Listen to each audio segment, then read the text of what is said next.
Good morning and welcome into Coffee Talk this morning.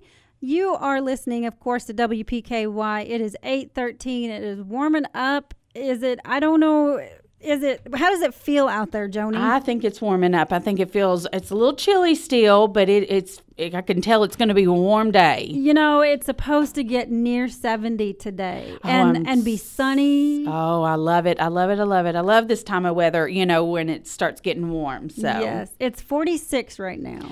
Oh. So I don't know what it feels like, but it looks sunny enough that it should feel about 46 or even better. It definitely feels like 46. So yeah, good. Well, good morning, Joanie. Joanie Phelps is here from the Caldwell County Extension Office, and she's going to have a friend meeting her here soon. So, but before we get to talk to Erin Hughes will be with us shortly.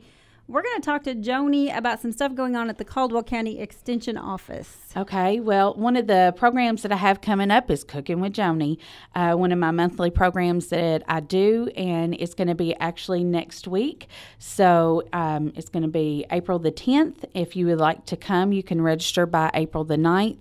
We're going to be talking about far as food budgeting and the importance of food budgeting, and then also we're going to be making far as shrimp fried rice is what our recipe is for that day. So shrimp fried rice. Yes. Okay, well that sounds good. Now I've not had any luck with fried rice at home. How do you get it to taste like they do at the restaurant?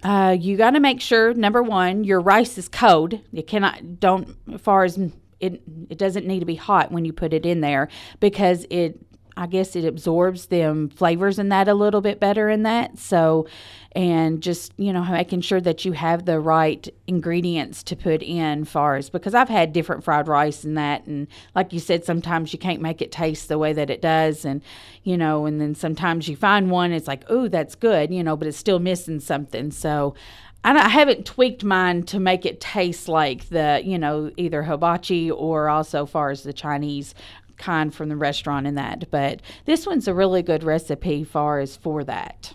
Yeah, I don't know what it is. I can't figure out what I'm doing wrong. I haven't given it much try. I've never used cold rice, so that's part of it, I'm sure. But the taste is just not.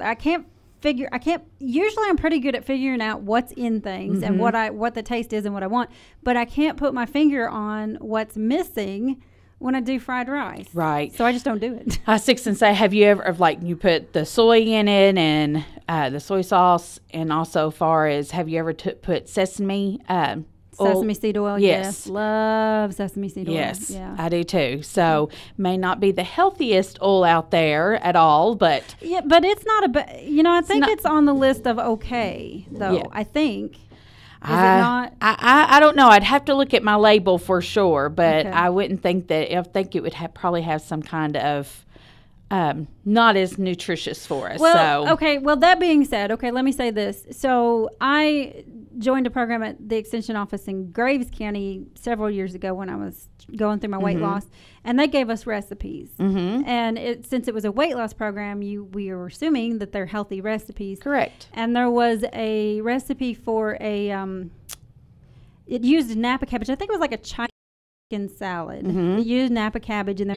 But it called for sesame seed oil. That's where I got my first taste of sesame seed oil. So I would assume if they called for it in that, then probably more, yes. Because you probably get the same recipes because it's through the Extension Office. I'm sure. Through the UK. Yes, I do get probably the same recipes in that. But like I said, I'd have to look at the label for sure to see if it was a healthier fat or not. Because, what are we looking for exactly? Well, because you'd have to look at your fat content, number one, and then your calories. And then far as you need to check your sodium and your carbohydrates, you want all of them things to be low. So you just need to be, so that you just have to be kind of cautious of, look at all the ingredients in the food labels and that. So, well, I know you can't use a lot of it, but that's in our community to highlight those that often get overlooked. So it's very important to us, and Joanie's been helping with that in many different ways. If you want to talk about that. Well, I guess this is our fourth year for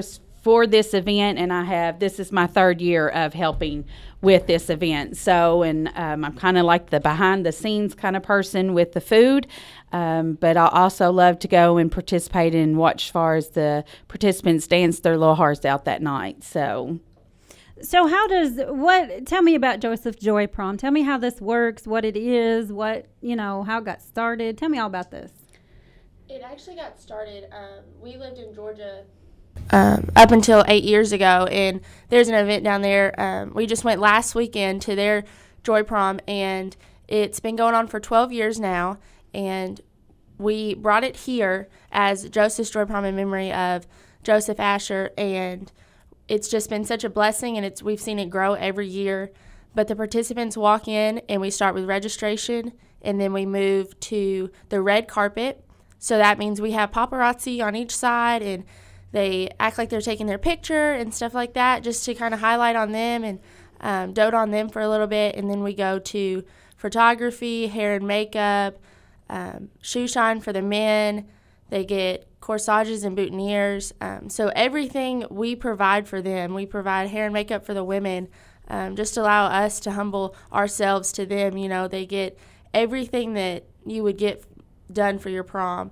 And then they go to the cafeteria, which Joanie takes care of, which now that it's in Caldwell County High School this year, we've got a much bigger space to work with, when previously we've done North Side and we've just outgrown it. So it's a huge blessing to year by year get bigger and bigger. And then they go to dancing, and they get to dance for as long as they want, and that's by far their most favorite part. Yeah. And how did you hear about Joseph's Joy Prom? How did you hear about that? As far as when, where did y'all learn about it in Georgia?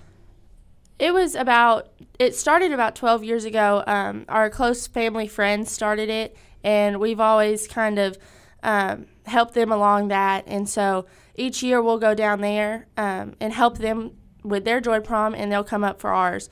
So, we get to share the experience and everything with that, but they started that. So there's many other dances like Joseph's Joy Prom in different communities, different states and stuff like that. So it's awesome to see, regardless of if it's Joy Prom, Joseph's Joy Prom, or whatever the event is, it's awesome to see events like this being spread, because the main goal is to have everybody included. So it's definitely a blessing to see it spread throughout different places.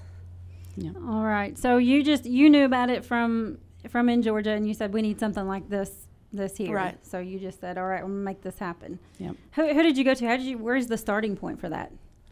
Well, I can kind of help on that. I was there from the ground up. Her mother, Shay Hughes, Erin's mom, was part of the chamber here at that time, and I was part of the I can't even think of the group that I was part of with the chamber. I was going through as far as this class and that, and we was working on a service project, and it was brought up for Joy Prom. And as we was all sitting there, Joseph Asher had just passed away, and we wanted to do something to honor his memory and also far as help his family as well with that. So that's kind of where Joseph's Joy Prom come into play. We wanted to honor him, and we wanted, because he loved to dance, and he was just a very vibrant young man, and he's just so full of life, and so we wanted to honor him in that memory. And then not only him, but we wanted to honor our participants in our community as well.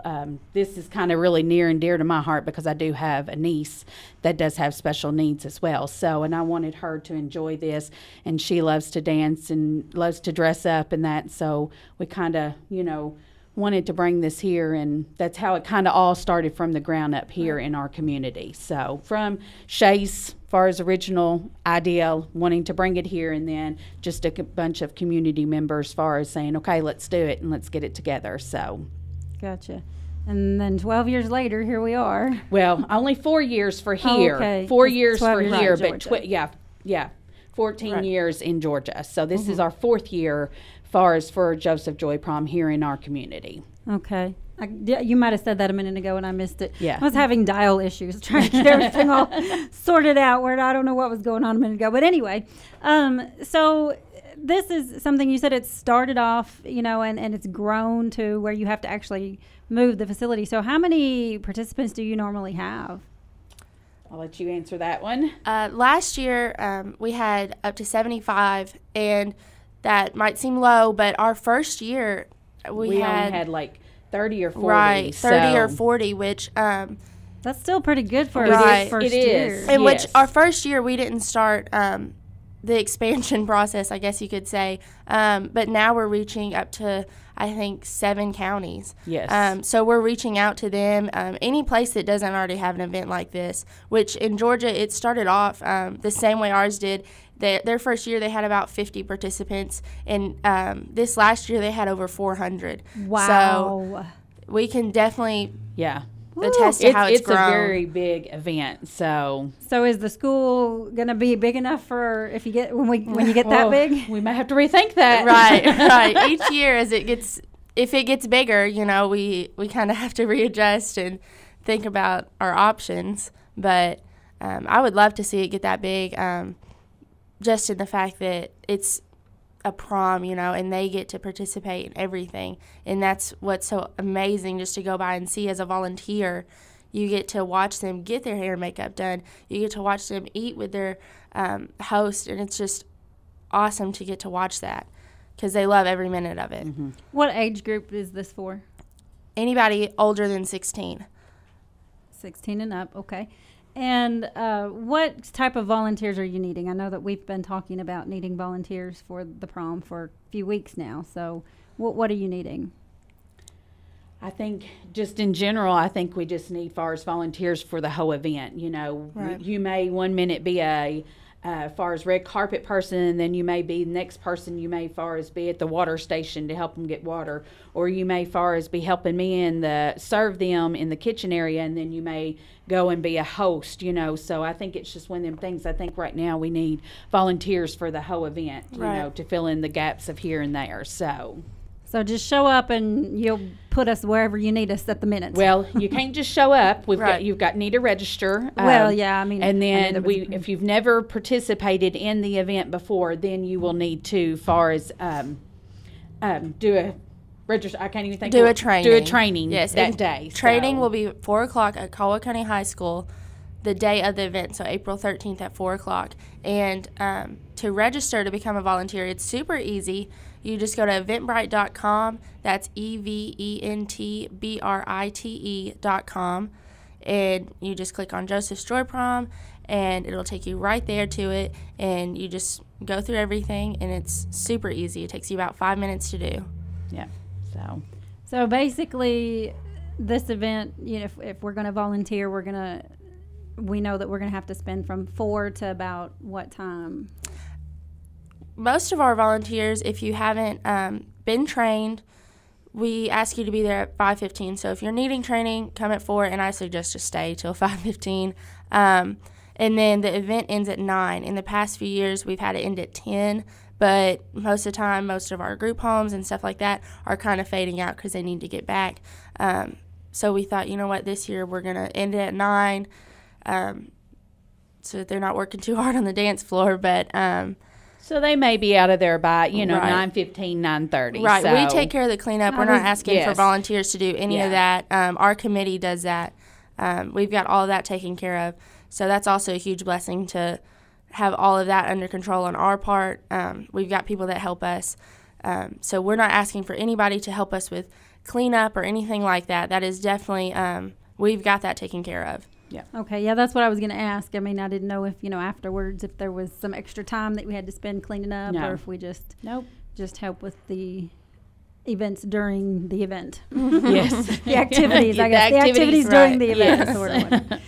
All right, ladies, what else can you tell me? Anything else you want to talk about, Josephs Joy? If you have never, participated in this, I highly encourage you, as a community to come out and take part in this, because it is an awesome event. As far as to see the smile on these participants' faces makes it all worthwhile. The sweat, the tears, the, the everything in between all of it, or before and after. It's so well worth it for us to see these participants that night and enjoying themselves. So, do the participants pre-register? Yes. So do you have an idea of how many you've got so far? Last count, I believe, was 55. Okay. So. Yes. But, you know, we've still got 2 weeks, a little over 2 weeks left. Right, and a lot of people, you know, will wait till the last minute, which is fine, you know. But it just helps us to know if there's any special needs, like, that we need to take care of. Food allergies when I'm preparing the food, you know, as far as medical needs. We do have nurses on hand that night as well, as far as to take care of. They'll be on campus. Yes. And also, far as the caregivers are welcome, they stay with them as well. And we have a caregiver suite for them to go and to eat and just kind of take a little break. So, because the participants get to go and dance, and they have somebody right there beside them. Right. But we do have a caregiver suite for them to go kind of be loved on as well. So sometimes the caregivers get overlooked, you know, far as for things throughout the, you know, years that they do for the participants. So we want to love on them as well. So.